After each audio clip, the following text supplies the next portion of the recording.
Hey everybody, I'm Zach. And I'm Jesse. And you're watching Tesla Time News. Episode 236. On Now You Know.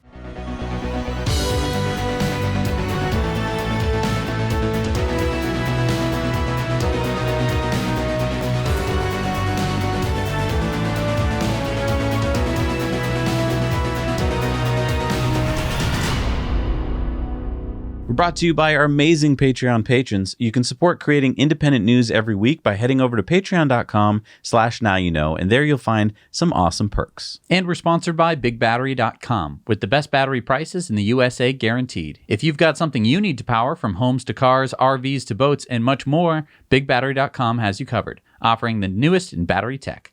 Use the code NOWYOUKNOW to save 5% off your purchase today at BigBattery.com. This week's episode is sponsored by Blinkist. We just listened to Flash Crash by Liam Vaughn. Yeah, it was the story of what happened in 2010 when the Dow Jones had its biggest point drop in its history. You can read or listen to Blinks here on their app. And you can think of a Blink as a condensed book. It's short, so you can either read it or listen to one in less than 15 minutes. In about the time that I spend trying to decide if I should read a book, I can blink it. And the cool part for me is that it makes books a shareable experience. Yeah, because we can take a break from our work and listen to a Blink together. Yeah, it's great for car rides or walks or just when we both need a break. And with Blinkist, you'll have access to over 3,000 titles, even when you're offline. And Blinkist also offers full-length audiobooks. Premium subscribers get special member pricing up to 65% off the regular retail price. And Blinkist now offers new shortcasts. Yeah, Blinkist teamed up with popular podcast creators to blink those for you too, so you can get to the heart of a podcast episode fast. And Blinkist has 14 million active users. And I can see why. Blinkist isn't here to replace books or podcasts. The way I look at it, Blinkist enhances them and actually exposes me to more of them. The first 100 people to use our link are going to get unlimited access for 1 week to try out Blinkist. You also get 25% off if you want to try the full membership. And the 7-day trial is completely free. You can cancel at any time during that period. So did you hear about the fire at the Fremont factory? Oh my gosh, the factory was on fire? Yes. Whoa. Why did you say that so weird? Well, it was one of the gigapresses. Wait, but those aren't in the factory. Right. It's outside. It has a little roof over it, but it's basically just the gigapress. Also, this wasn't a very big fire, and no one was hurt. So then why are we talking about it? Because it was a really big story. It was one of those FUD stories that basically come out and try and tamp down Tesla's stock price. But there was a fire? Yeah, you have a machine that spits out molten aluminum, and it also uses hydraulic fluid. So, I mean, that's your fire right there. Something hot hitting something flammable. And it was a pretty easily contained fire. I mean, would anything have been damaged, do you think? I mean, I'm sure maybe some hydraulic hoses and maybe even some electronics could be damaged. But, I mean, as long as they had spares of those, I don't think that this would keep the factory down for very long. Yeah, just another one of those FUD stories, which, you know, if you just read the headline, you're like, oh, they're going to be out of commission for weeks, and they don't know what they're doing. Right. Fires in the factory. Fire, oh my goodness. And it's like, yeah. This is a new technology. I mean, trying to make something this big work, and yeah, a little smoke because some hydraulic fluid got in the wrong place or a hose broke. Like, come on. There's fires at all automotive plants. I'm not saying that they're extraordinarily common, but they aren't national news when they happen. So Canoo unveiled their new pickup truck that we caught a glimpse of when they were unveiling their van a few months ago. I'm not going to lie. I mean, there's a lot of cool design features in this pickup truck. I mean, the bed extends from a 6-foot to an 8-foot long bed. There's lots of different ways to modularize the bed to hold down different types of things, from plants to plywood to dirt bikes. There's that cool fold down side feature, and there's the slide out drawer storage bin thing that turns into a step so you can walk up to the roof rack. There's a cool frunk like office thing that also has power outlets and a slide out extension desk. Yeah, and I mean, I'm kind of all in on this futuristic design. I mean, honestly, my biggest concern is about getting my hopes up and then having them dashed when they try to bring this to production. Right, because cool features like a slide-out shelf/desk step that doesn't hold up to being stepped on and instead breaks or fills up with water wouldn't be a good feature on a truck. A truck needs to be, you know, tough and reliable. And if you have a bunch of finicky, foldy bits, it's not only going to be really difficult to put together because you have all of these little pieces, but it doesn't scream, you know, tough reliability in quite the same way. Yeah, and that always begs the question, will they be able to actually bring this to production, or is this just a prototype that sits there, much like we've seen for decades, right? You put a car on a spinny thing and you show it off to people, and it doesn't really do what you said it was going to do. Because it was the concept, and what they're actually going to make is going to be a way scaled down version. Now, Canoo has never made anything, so they've never disappointed me. They were supposed to basically be a subscription-based autonomous rideshare platform, right? But then they totally pivoted when they went to raise money. Completely pivoted, which, okay, maybe that was the right move. Like, I didn't expect that a startup was going to be able to necessarily compete with Tesla and Zoox and Waymo and stuff like that. So, building an electric pickup truck, that's a pretty hot market these days, so I could see why they'd want to go after it. Let's look at the specs. So it's available in either a rear-wheel drive or a two-wheel drive. The two-wheel drive would have 600 horsepower and 550 feet-pounds of torque. The payload would be about 1,800 pounds, and it would have 200-plus miles of range. I don't know anything more than that. Pre-order should start in Q2. Deliveries are supposed to start in 2023, but I would take that with a grain of salt. We already pre-ordered the van so that we can show that to you when it hopefully arrives. And I think that in order to try and bring you as much information as possible, that we're going to pre-order one of these in Q2 to see if we get it and to see if it works. Yeah. So Hindenburg Research, which is a short seller firm that helped bring down Nikola Motors, released a report last Friday disputing Lordstown Motors' claim that it really has 100,000 pre-orders. Remember that Lordstown is the Ohio electric automaker that went public through a $1.6 billion SPAC and is planning to produce 20,000 Endurance all-electric pickup trucks starting this year. Hindenburg has shorted the company, and they're saying, quote, extensive research reveals that the company's orders appear largely fictitious and used as a prop to raise capital and confer legitimacy. Hindenburg claims that Lordstown founder and CEO Steve Burns paid consultants for truck pre-orders as early as 2016. Yeah, so there's a lot of accusations here, and I urge you to go down to the links below and click on the link to their whole research report because it's very extensive. Some of the claims they're making here in this report is that Lordstown paid $30 per pre-order. Now, keep in mind, this pre-order would have been a no money down, non-binding reservation. Now, we've made a pre-order for one of the trucks. We had to put down $100. But the ones we're talking about here are some of these companies put down like 80,000 pre-orders for a truck.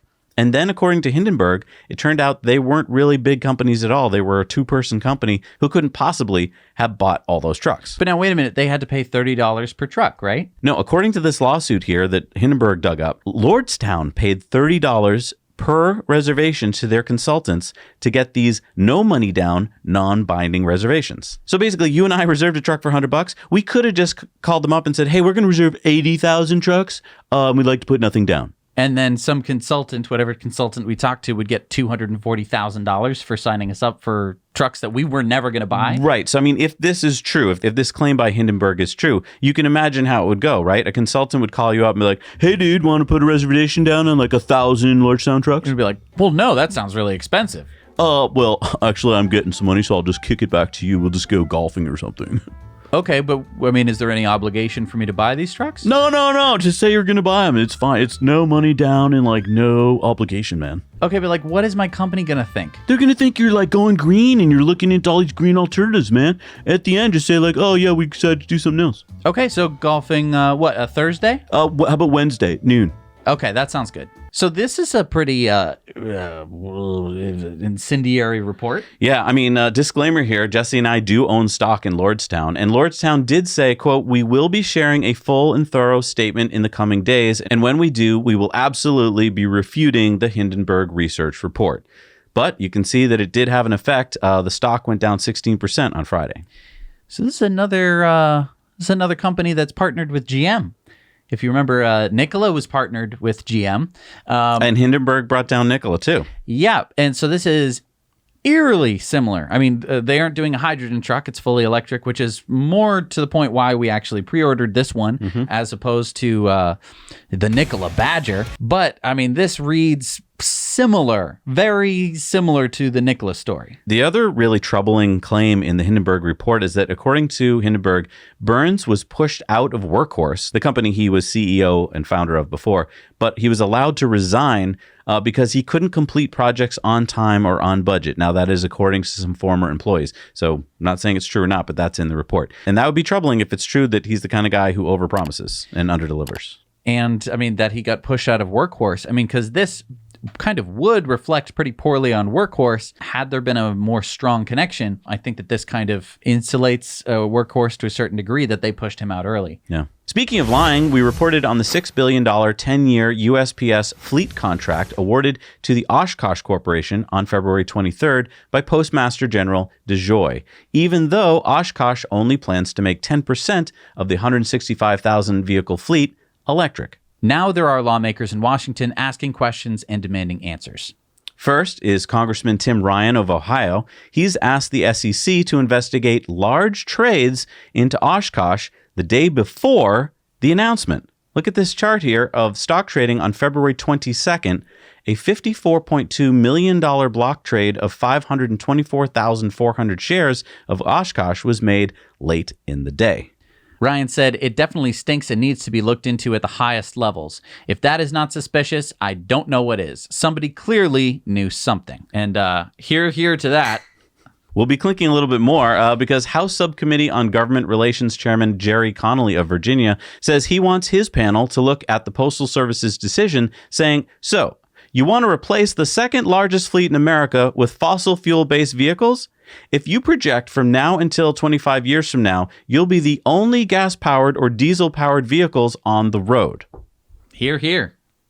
And Congresswoman Marcy Kaptur is planning on introducing a bill that would halt the Oshkosh contract until an investigation into potential political influence takes place. And Congressman Jared Huffman is introducing legislation that would require at least 75% of the postal fleet be replaced by zero-emission vehicles. So, hear to all of those lawmakers who are finally doing the right thing. And a disclaimer here, we do own stock in Workhorse as well. Now, Postmaster DeJoy happens to be a former CEO of a logistics company that won a $300 million non-competitive government contract. Then they were audited, and it turns out that company had overbilled taxpayers $53 million.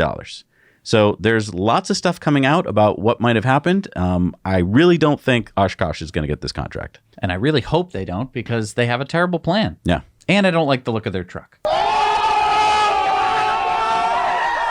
But it turns out that Lordstown isn't the only lying EV company. Tesla. What are you talking about? Okay, well, Tesla has been telling us, right, that full self-driving will be able to, self-drive fully. Well, apparently, it's all a lie. Tesla sent an email to the California DMV saying that it's going to be a level 2 system. Calm down, okay? That's not what this means at all. Well, then why would Tesla say, look at that. It's right there on that torn up piece of paper that they put on a news website. Look, let's try and look at this in context and not just these little sound bites, okay? The California DMV's autonomous branch is in charge of regulating self-driving programs within the state. This means they're in constant communication with all autonomous driving companies to make sure that they're functioning within the confines of state law. In this particular case, the DMV was asking about Tesla's latest rollout. The DMV asked, "Please describe and provide any relevant documentation reflecting Tesla's intended functionality for the final release of FSD City Streets to the general public." To which Tesla's general counsel replied, "While the current pilot version of City Streets is still in validation and review stage, we expect the functionality to remain largely unchanged in a future full release to the customer fleet." See, it's exactly... Okay, there's more. "We will continue to make refinements as necessary, and only after we are fully satisfied with performance, integrity, and safety will we release the feature to the customer fleet. As such, a final release of City Streets will continue to be an SAE Level 2 Advanced Driver Assistance feature." See? Level 2 forever. I told you, full self-driving is never going to get any better than this. Not done.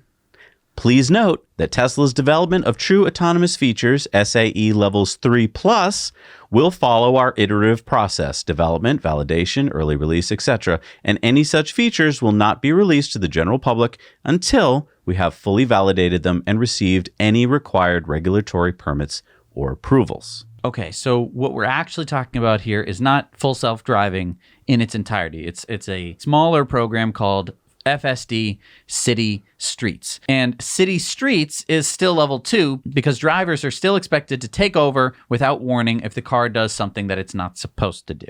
Right. But Tesla also mentioned that when they do roll out higher levels of autonomy, they will be getting the proper permits in California, which is all they really need to say to the DMV.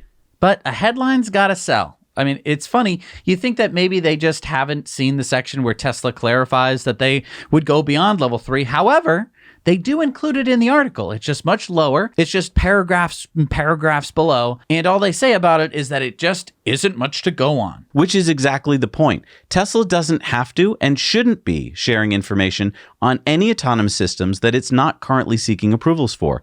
These emails that are going back and forth are currently being brought into the public record by Freedom of Information Act requests. So Tesla knows that anything they write to the DMV would leak what they're working on. And that's exactly how we're reading these emails here. It's a FOIA request, and we're able to look and see, what did they write to the DMV? What did the DMV write back? So we know everything that's going on. Isn't it nice to live in a free nation? That's wonderful. But Tesla knows that they aren't legally required to tell the DMV what their next steps are until they go for approval.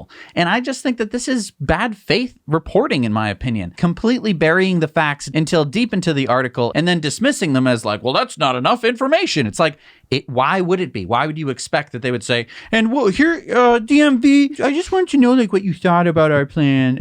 We were going to make it like you could drive and then maybe you could watch a movie. What do you think about that? They can't say any of that stuff because then we would know about it and the cat would be out of the bag. Right. They have to kind of go through very stringent, they're a public company. This is an old FUD tactic. I mean, this is exactly what they've been doing the whole time. They put up a big headline that makes you think one thing, and then it's a switcheroo. The article actually says nothing to do with that headline. And if you think that article was a load of hooey, you can go ahead and hit the like button. That would just let me know if you agree with me, and it would also help the YouTube algorithm share this video with more people. All right, so Whole Mars Catalog tweeted out to Elon and said, Elon, what does the download FSD button do? Does it put you in the queue to get FSD beta or download it immediately for anyone who has FSD and wants to try it? Elon said, assuming user approves warning and agrees to drive carefully, it will download latest QA-tested full self-driving beta build as soon as the car connects to Wi-Fi. And Elon went on to say, build 8.3 of FSD should be done QA testing by the end of next week, so that's roughly when download button should show up. So the end of next week, that's the end of this week. Right. That would be like Friday? Saturday? Where do you call the end of the week? Well, let's keep going here. Tech Junkie said, we demand the button in Europe. And Elon said, we will ask the regulators. That's another way of saying you're not getting it. No, right. And then Elon said full self-driving beta has now been expanded to about 2,000 owners, and we've also revoked beta where drivers did not pay sufficient attention to the road. No accidents to date. Next significant release will be in April, going with pure vision, not even using radar. This is the way to real-world AI. So let's first go back. So they're revoking FSD beta for people who weren't paying close enough attention? Yeah. How do you think? I mean, I know that they have the camera in the car, and I know that there aren't that many people, so you could probably hand-select the people who are like, well, this person never pays attention and is driving dangerously. Yep. So, I mean, I'm assuming that that's how they're going to do that. But, I mean, in the future, this means that you do have to be on your best behavior. Yeah. For sure. Which is really smart of them, I think, to remind everyone this is still beta. And also, even if it's not beta, you still have to be paying attention. Exactly. But then this big part here, going with pure vision, not even using radar. Why? Like if you had... Because they can. Like if you had radar vision... I'd use it. You'd be a superhero. Well, also, at night and in the rain, don't you need the radar? I don't know. I mean, I think that he might be saying that, like, radar is still there. It's just that it's mostly going to be relying on vision. Like, he's not saying anything concretely. He said pure vision. Not even using radar. I know. You have it there. But maybe he doesn't want to pay for radar chips anymore. Maybe. Well, so I'm super excited that any day now, I guess, I'll get in the car and there'll be a button that says, do you want full self-driving beta? Yeah. And then I just push it and I wait for my Wi-Fi and boom, I got it. Yeah. All right. So maybe end of the week. Yeah. We'll have to monitor his tweets very closely. As we always do. All right. So we reported last week that Starlink in its FCC filings is working on Starlink terminals for planes, trains, big trucks, and ships.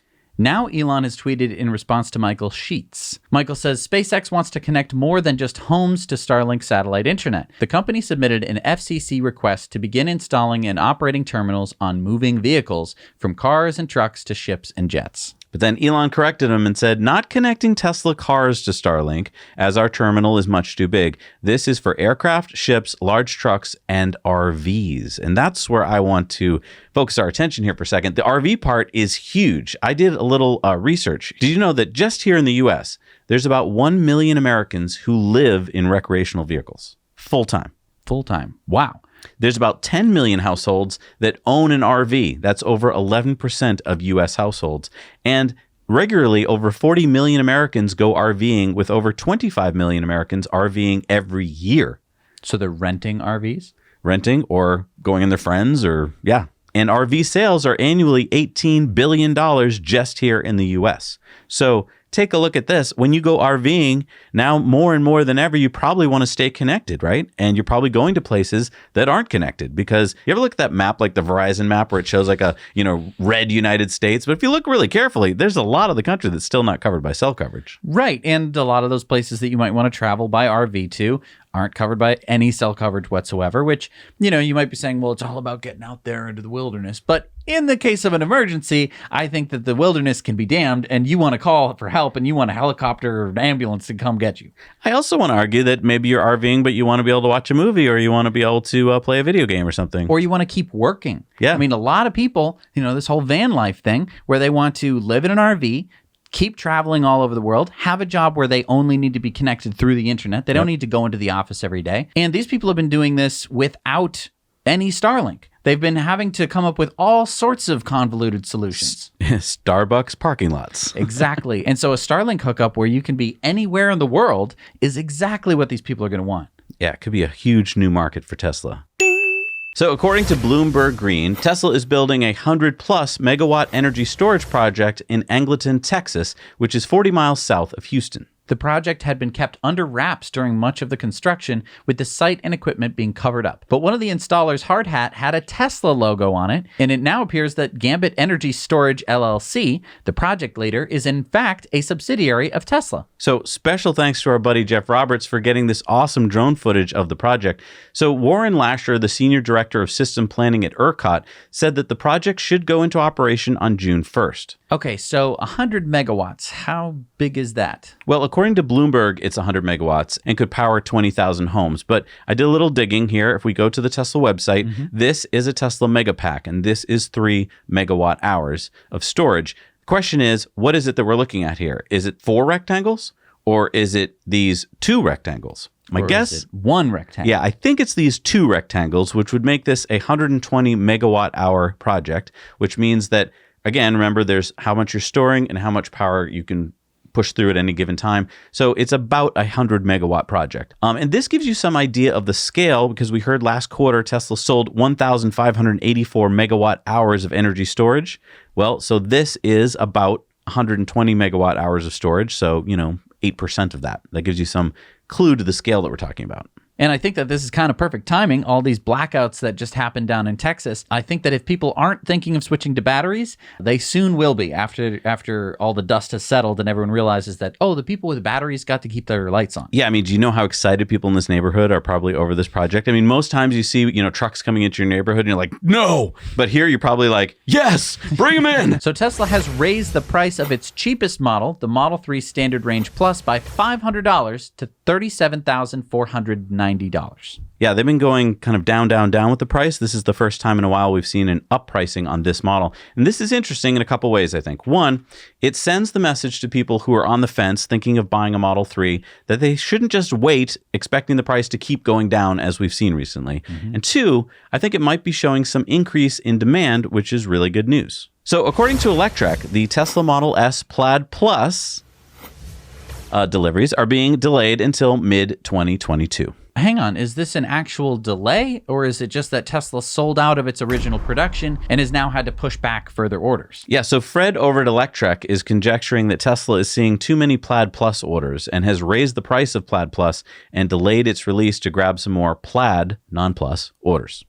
Wait, so Tesla raised the price of the Plaid Plus? That's a tongue twister, but how much did they raise the price of the Plaid Plus? $10,000 to $149,990. What's interesting is that the Plaid Plus will have the 4680 cells, and so it could be that they just don't have enough produced yet. Yeah.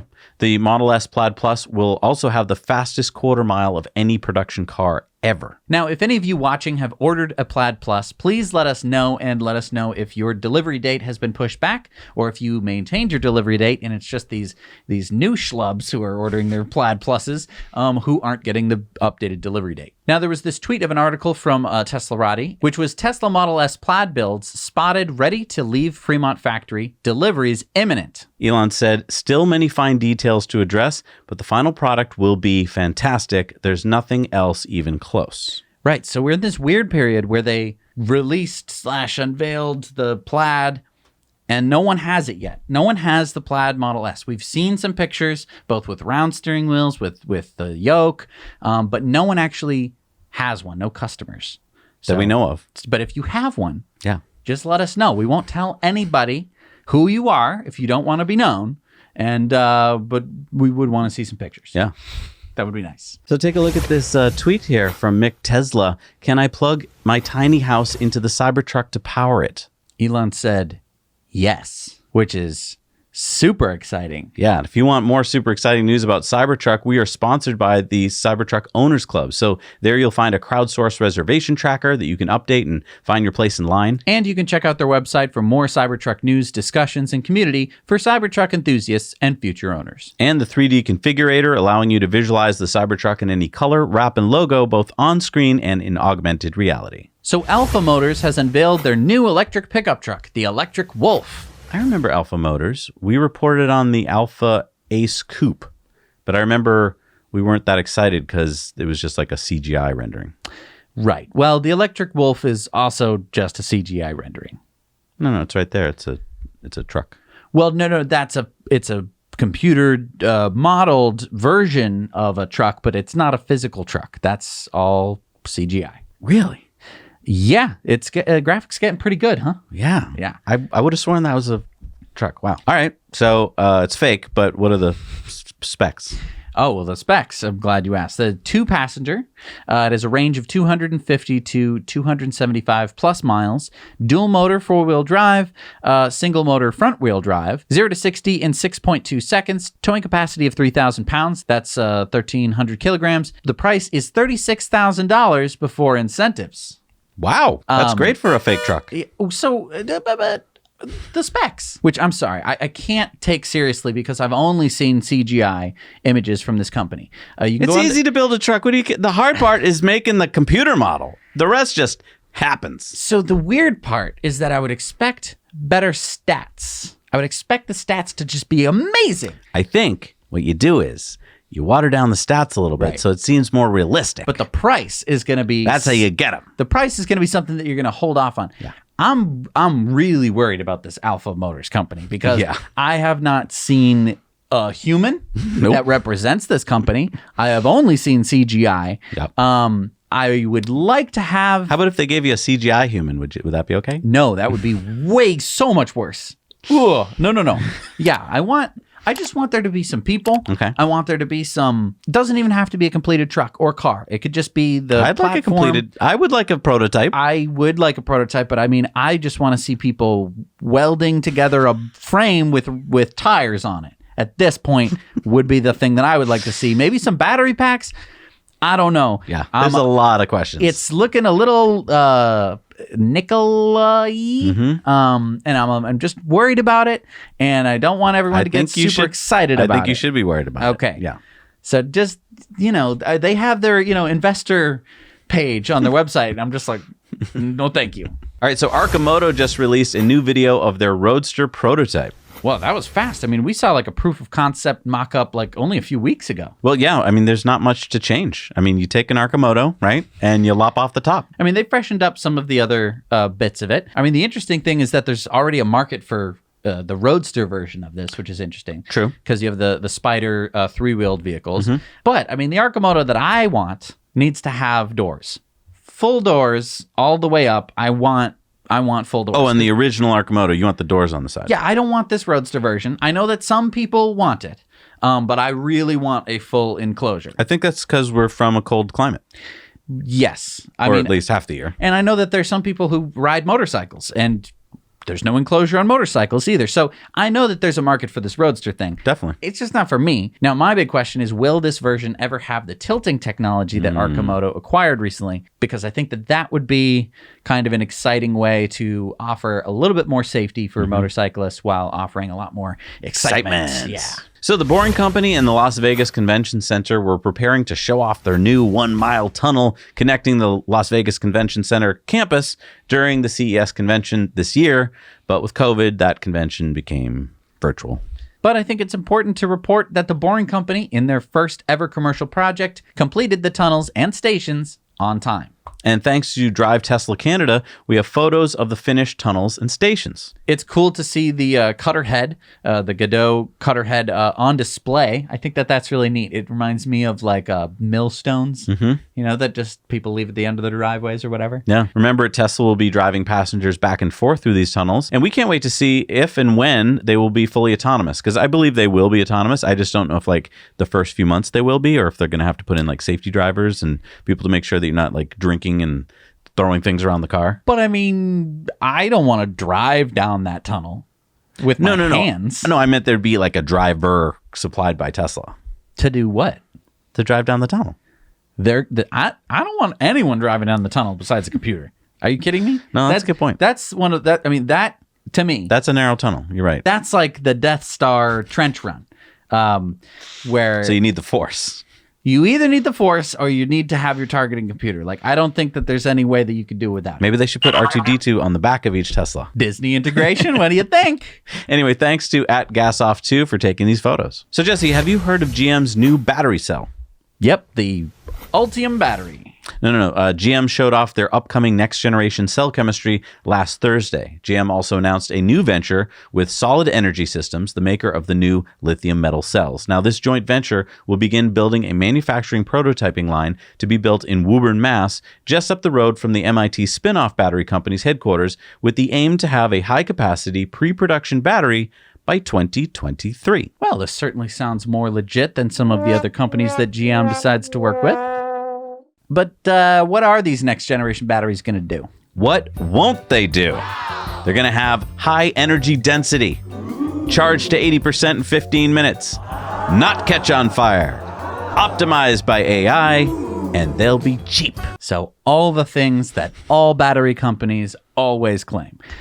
Yeah, but I mean, hey, good for GM. Having a next generation battery in the works is a good thing, right? I mean, everyone's doing it these days. So. It's a good thing to have in the works if it works in the future. Because if this technology doesn't work out, I'm not saying that it won't. But, I mean, and Tesla's the same way. Like, Tesla has their 4680s. They're not here yet.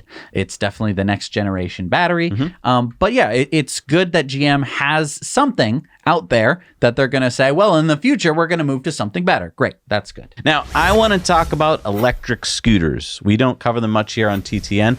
There are just so many smaller e-mobility vehicles coming out on a weekly basis that we just don't have the time or resources to report on them all. But they are important. And over on the Now Let's Review channel, we review tons of e-bikes and e-scooters and even some e-motorcycles that we actually get to test for you. But I think it's important to keep you informed about new electric options becoming available for what is a very popular type of vehicle, electric scooters. And by electric scooters, we're not talking about the Lime scooters that everyone's, you stand up and ride on. We're talking about like mopeds, like e-moped, like you're sitting on it and it propels you. There's no pedals. Nobody's really come up with a good name for it yet. Some people call them motorbikes. Some people call them e-scooters. Some people call them mopeds. But like a Vespa. Yeah. Think Vespa, but electric. In fact, Vespa makes an electric version. Right. It's like Kleenex. It's like it's become a brand that is the thing.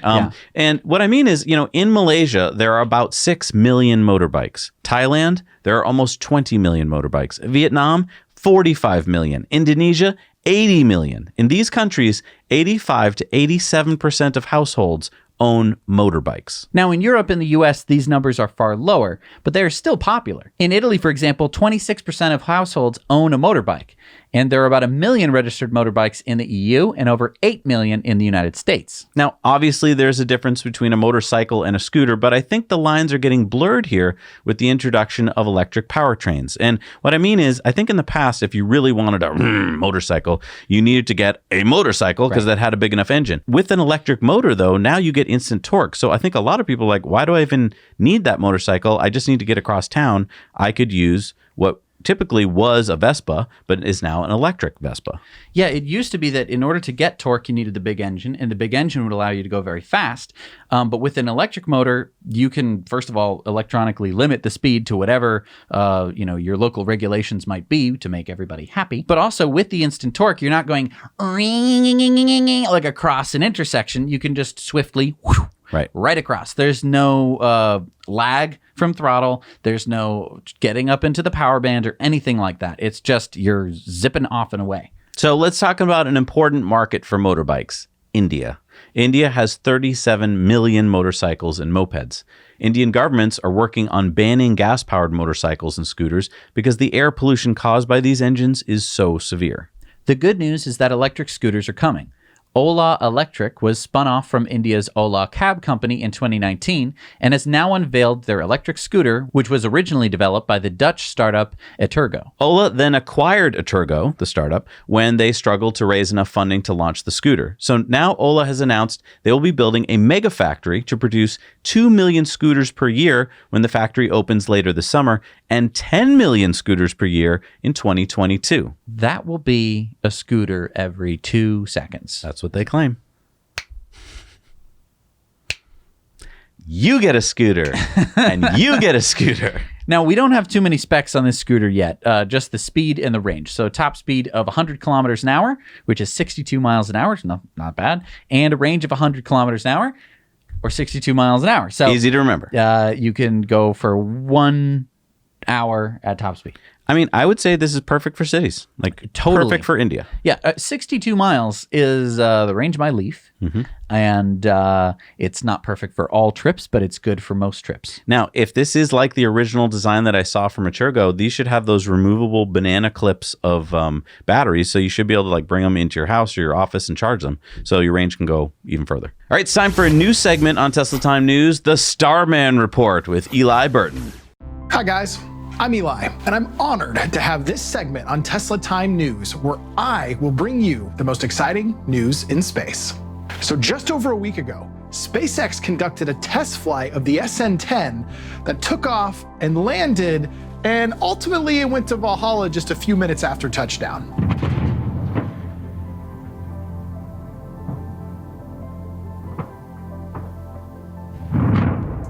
So what's really incredible is SpaceX has already rolled out the SN11 onto the pad, and they're preparing for a test flight that could come as soon as this week. Last week, SpaceX also flew the second Starlink mission of the month, adding to the over 1,000 satellites that they already have in space. To put this number into context, Elon Musk now owns 1/3 of all active satellites currently operating in space. Now, if that number doesn't sound astonishing, SpaceX plans to grow their mega constellation to up to 12,000 satellites by the end of 2024. This really is Elon's world, and the rest of us are just living in it. Thank you for watching this segment of the Starman Report, and back to you, Zach and Jesse. Look at that. Oh, sorry. Anyway, thank you so much, Eli, for that little segment. And this is Eli, who makes the Starman suits and also the Starman comics. Yeah. You should definitely go check him out. And check out his channel, the Starman Report, for more great space news. We'll put the link down below. All right, it's time for Going Green, brought to you by EcoWear. If you like the shirts that Zach and I are wearing, including this new Plaid Plus, you're going to have people poking you. You can head over to ecoware.us. We carbon offset the manufacturing, the shipping, and the life cycle of your shirt. Now, the life cycle is when you wash it and wear it, and then when you throw it away. We carbon offset all of that, and then on top of that, we plant a tree, and we help cap a well. And it helps support Now You Know. So you know how they say your vote matters? Well, I guess it's really true. The newly appointed Secretary of Energy, Jennifer Granholm, announced that the DOE is investing $75 million in the construction of the Grid Storage Launch Pad, or GSL, a new facility in Richland, Washington. Secretary Granholm said the Grid Storage Launchpad facility will bring together researchers and industry from around the country to modernize and add flexibility to the power grid, advance storage technologies, and boost use of clean energy. The facility will have 30 research laboratories, including testing chambers capable of assessing prototypes and new grid energy storage technologies under real-world conditions. The building should be operational by 2025. And I was thinking when I heard this, like, maybe they should have Tesla build it for them, because that's a long way away. State of Washington is also committing $8 million for advanced research equipment. And I want to thank the TTN newsroom team for helping to find these stories. You guys rock. All right, it's time for Into the Future. Now, we've been talking about electric autonomous driving cars for years, and it sometimes feels like we must be crazy to believe it's going to be happening because so few people are talking about it.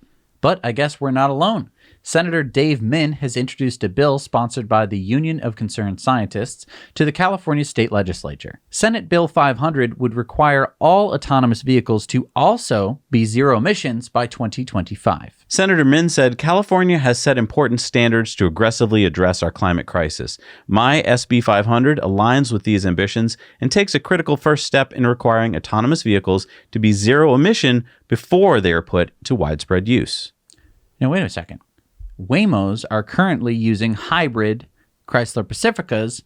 Those would not be allowed under the bill. Right. This might be why we're starting to see Waymo using these. Jaguar I-Paces are fully electric. So if you're Californian, support this bill. Yeah. Contact a representative, say, hey, I'm for SB 500. Let's get all autonomous cars to be electric. All right, it's time for Sunspots. The Alameda County Board of Supervisors has unanimously approved a new 350-acre Aramis solar farm to be built north of Livermore, California. When completed, this project, which will be the Bay Area's largest solar farm to date, will produce 100 megawatts of power with its 300,000 solar panels, powering almost 25,000 homes and offsetting 188,000 metric tons of CO2. This solar farm will also include sheep grazing, chickens that will produce 70,000 eggs per year, and include beekeeping to produce 5,000 pounds of honey per year. There will also be an easement for public hiking trails, so construction should begin next year, and the Aramis Renewable Energy Project should be in operation by mid-2023. And if you'd like to get some solar on the top of your house, contact our friends over at EnergyPal, because they are the energy experts that help you go solar and battery for less. If you're interested, click in the show notes below and let them know that Zach and Jesse sent you. All right, it's time for our video contributor stories. Who do we have this week? We have Xaver's Zero Emissions Band.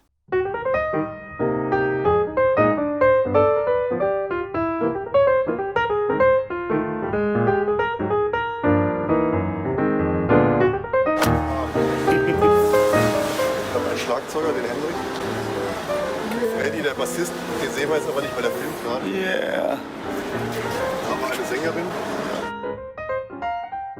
Hier schon mal Freddys Privatgepäck. Ladegerät. Ja, jetzt finde ich hier gleich eine Steckdose.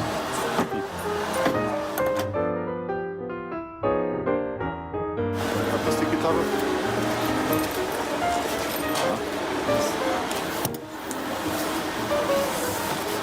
E-Gitarre.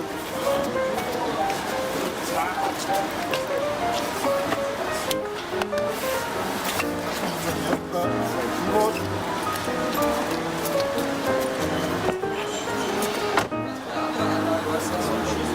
Noch ein Gitarristen, der will mal den Rhythmik fahren. Das krieg ich. So, Hendriks Privatgepäck. Einmal ein Keyboard-Koffer.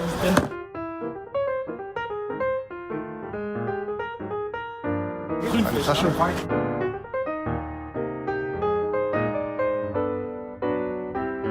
Floorboard für den Bass. Ein Satz Becken.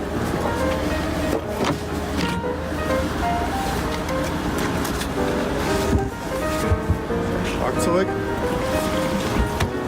Mit der Snare-Bin. Bassständer. Koffer mit einem Lötspender. guck mal. Case.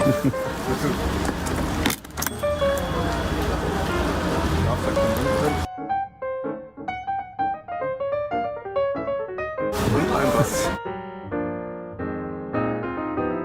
Und das bauen wir mal auf.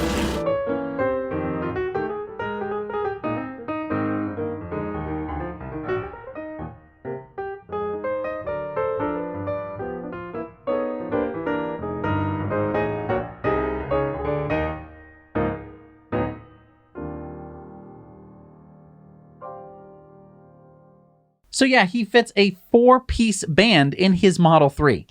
No. He says, we minimized all our equipment to fit in the car, and because there was no Model 3 available in Germany in 2018, I took all the measurements of the trunk and the frunk from American YouTubers and then built a smaller drum set and got a smaller keyboard.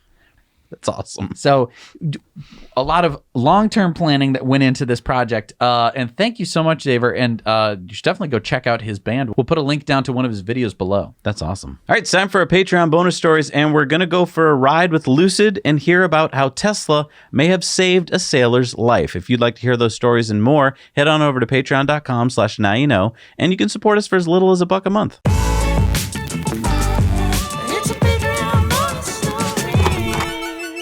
We're back from the Patreon bonus stories. All right, it's time for the shout outs. Who do we got, Jess? You've got Christopher Fouts, Marshall Hayes, Desmond Carter, Steve Dugas, Juka Tastula, Madman, Patty Tudor, Matthew Mannion, Mike Elia, Matthew, Bayer Botcher Butchaloon, Mark Kuzmais, Patrick Bralski, Adam Trax, Analog Native, Scott Pierce, Gio R., Lauren Dudley, Nicholas 2, Sebastian A., and David Munoz. Thank you so much for supporting us. We can't do this show without you. All right, it's time for Elon's tweets of the week, and he first tweeted out Carnot efficiency of the universe. What is he? What is this? So the Carnot cycle. I know this because I took thermodynamics. It's basically it's like the most efficient you can get with a heat pump.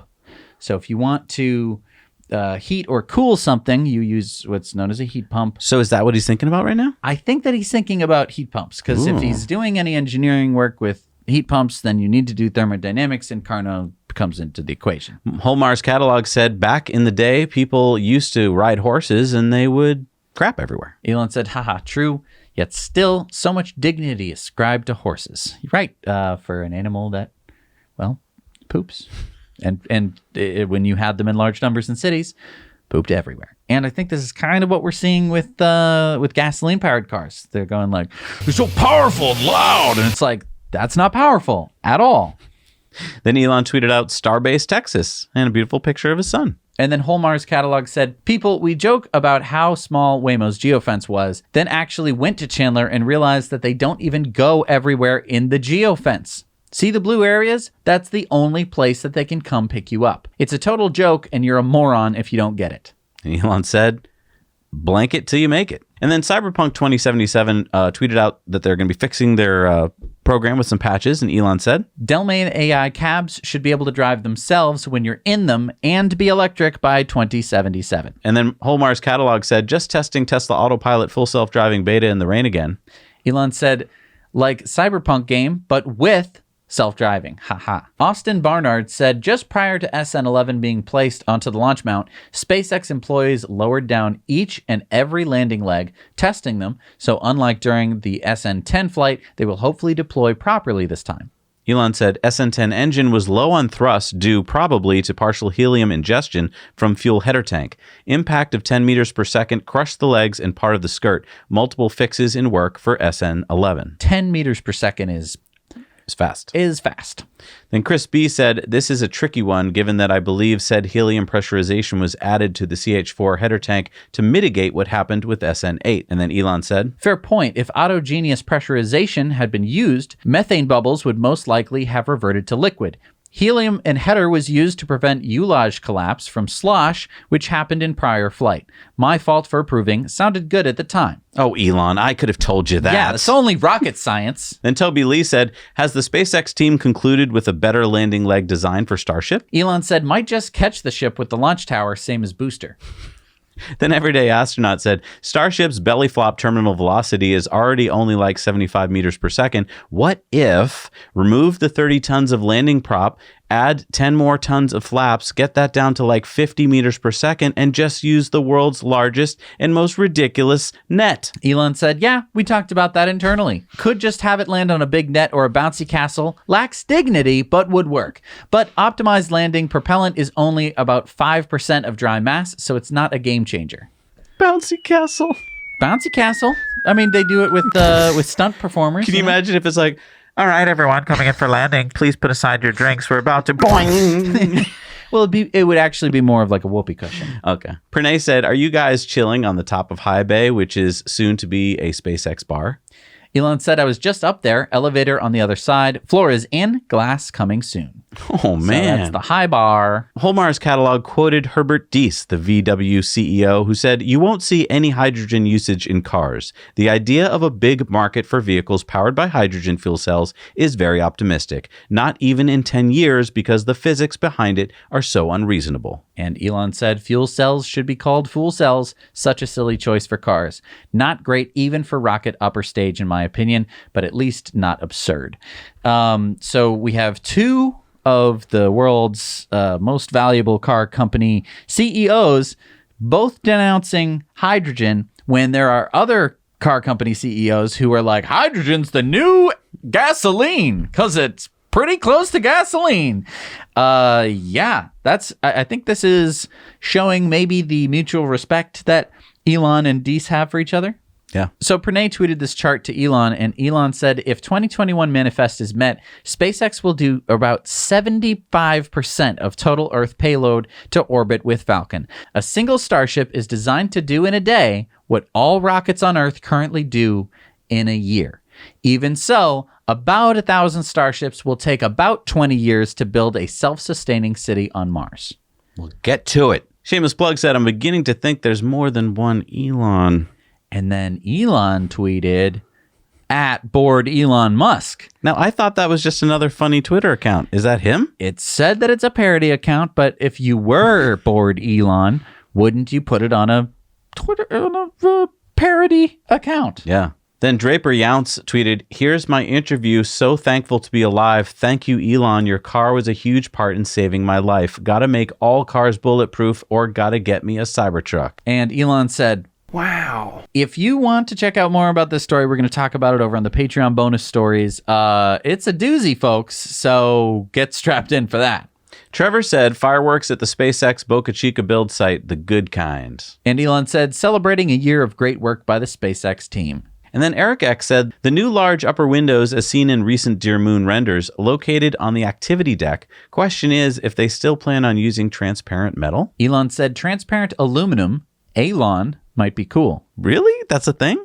Transparent metal? Did you know that Star Trek first came up with transparent aluminum, and then scientists, after Star Trek had said it, made it? Wow. So there is such a thing as transparent aluminum. Then Tesla Audrey said, you have to ask in German. Wann dürfen wir das Model S Plaid Plus wieder an Nürburgring bewundern? And then Elon said, dieses Jahr. Means this year.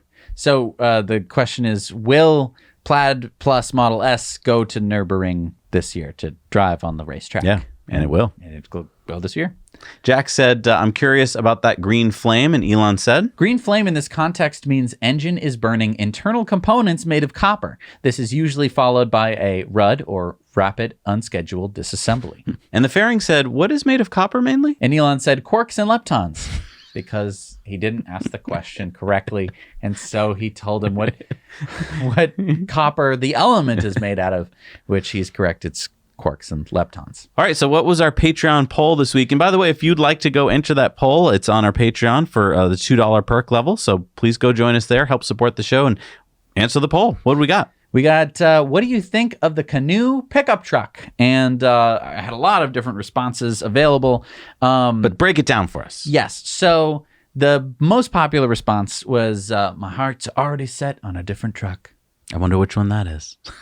And the second most popular response was that I like lots of the features. We'll have to see about the powertrain since that's the most important part. which I think is perfectly reasonable. Breaking it down, there were about 72 positive votes. There was about 121 negative votes of like people who really weren't that interested in it, and 13 people did not care. All right, it's time for community mail time. Community mail time. So our buddy Fred, his neighbor, just got Tesla solar roof. Check this out. He threw up the drone and got some cool time lapses of the solar roof going on. That's awesome. Fantastic work. Thank you, Fred. And then Sadie likes to go on rides in her Tesla.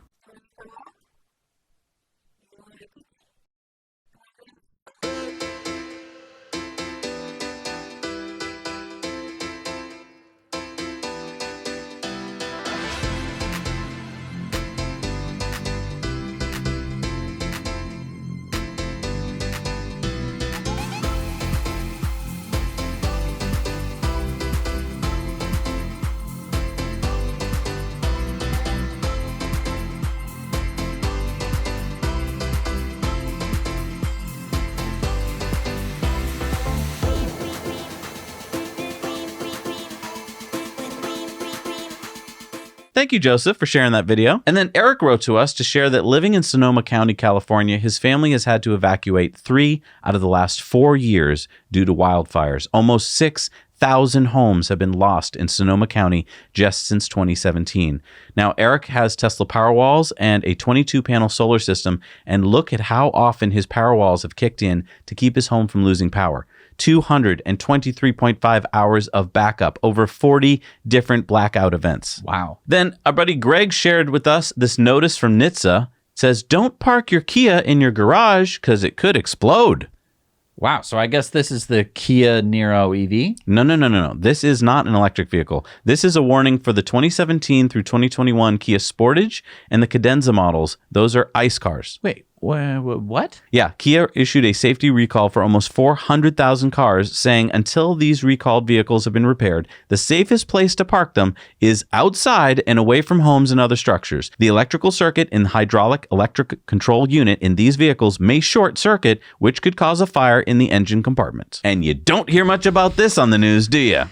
Wow. That's insane. And then this is the Fireball California takeover event. This is a time lapse showing them spelling out TOSVELON. Thanks to Fred again for the drone shots and some Winnebago stats. It shows that a Tesla pulling a 3,000-pound Winnebago used 753 watt-hours per mile at 60 miles an hour, and look how accurate a Better Route Planner was. They predicted 775 watt-hours per mile. Wow. That's real. I mean, that would get you in the ballpark. Yeah. That's fantastic. And our good buddy Jeff just got his new Model Y. Congratulations, Jeff. That looks really good in blue. That's the quintessential Model Y color. Yes. So, excellent choice. Good choice. All right, it's time for Supercharger reviews. These are sponsored by our friends at Evannex, the Tesla community's accessory store. If you're looking for awesome accessories for your Tesla, check out Evannex and use our discount code nowyouknow to save you $10 on purchases over $100.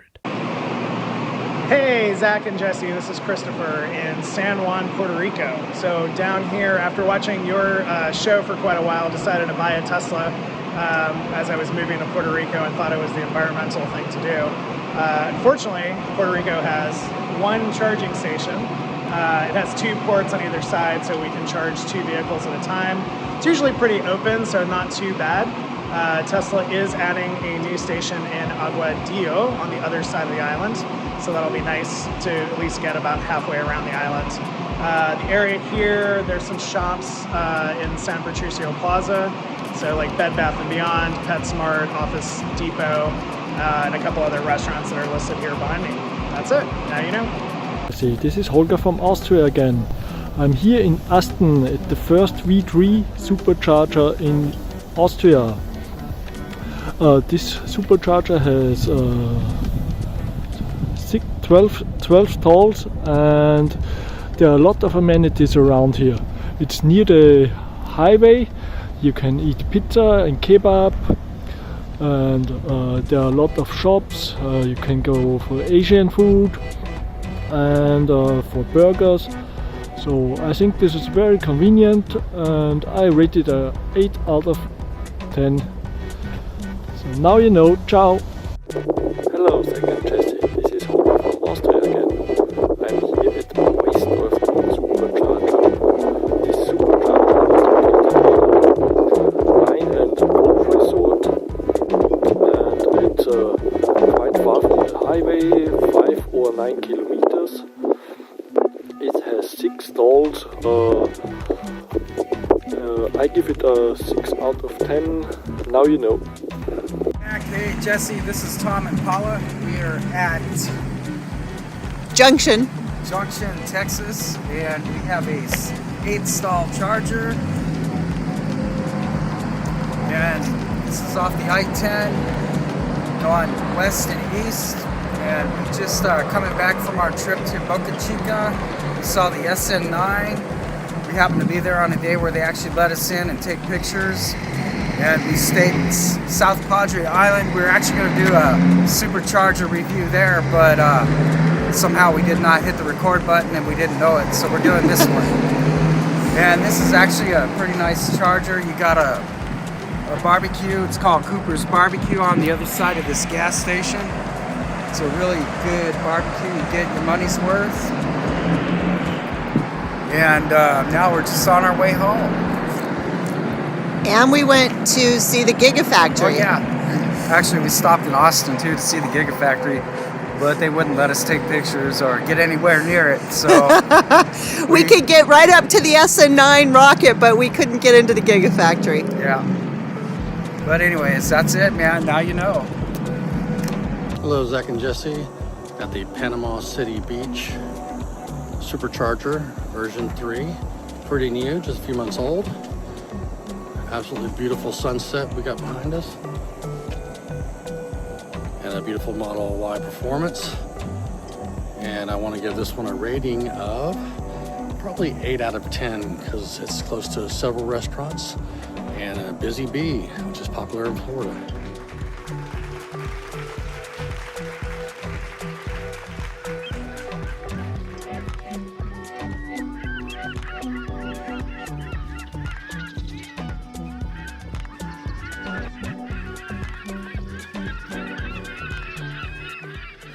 I love Supercharger reviews. I really love them.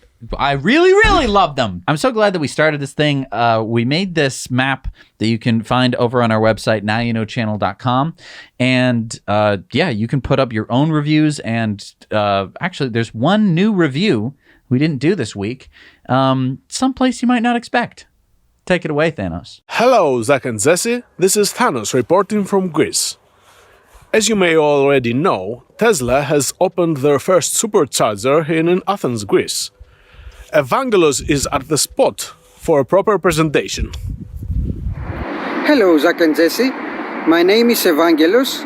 I am in Athens, Greece. I would like to report to you the creation of the first Tesla Owners Club Greece.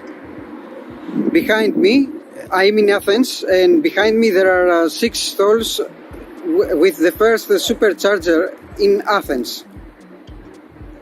It's located behind a very large shopping mall where there are restrooms and you can get a coffee or a meal. The superchargers are 150 kilowatts and I can give them a rate of 7.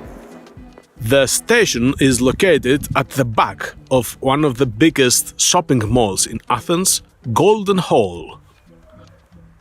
So far, this is the only operational supercharger in Greece.